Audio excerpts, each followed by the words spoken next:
Johnny Carson didn't just host late-night television. He owned it. For more than 30 years, The Tonight Show wasn't simply a program, it was an institution.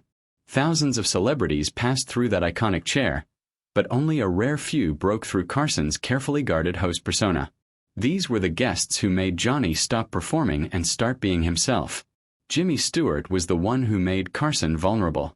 His quiet sincerity and halting, honest delivery cut straight through Hollywood polish.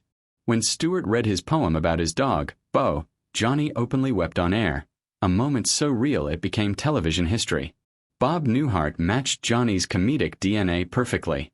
His dry, understated humor and impeccable timing turned interviews into effortless back-and-forth rhythm. Johnny didn't just laugh at Newhart. He trusted him, even defending him publicly when controversy followed. Don Rickles was the only man allowed to insult Johnny Carson without consequences. Rickles' fearless jabs worked because Carson knew the respect underneath the roast. Their legendary cigarette box incident became one of late night's most replayed bits. Burt Reynolds brought chaos, in the best way. He treated the show like live theater, pulling pranks, flipping the script, and surprising Johnny in real time. Carson loved guests who came to play, not just promote. Rodney Dangerfield was pure reliability. Non-stop punchlines, zero wasted seconds. When a show needed saving, Rodney delivered every single time, and Johnny loved setting him up as the straight man. Carol Burnett softened Johnny completely. Her warmth, kindness, and fearless improvisation made him relax in a way few guests ever could. She treated everyone well, and Johnny noticed. James Garner felt like an old friend, not a movie star.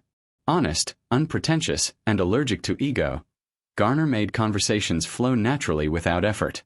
George Burns humbled Johnny.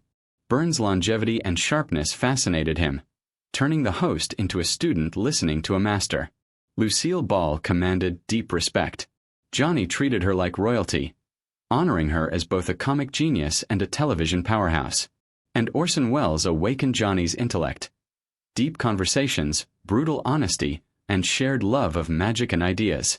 These guests shared one rare gift. They made Johnny Carson forget he was an institution. Who do you think was Johnny's favorite guest of all time? Drop your thoughts in the comments.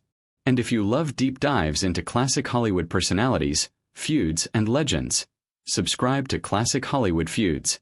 These stories deserve to be remembered. Clapper board.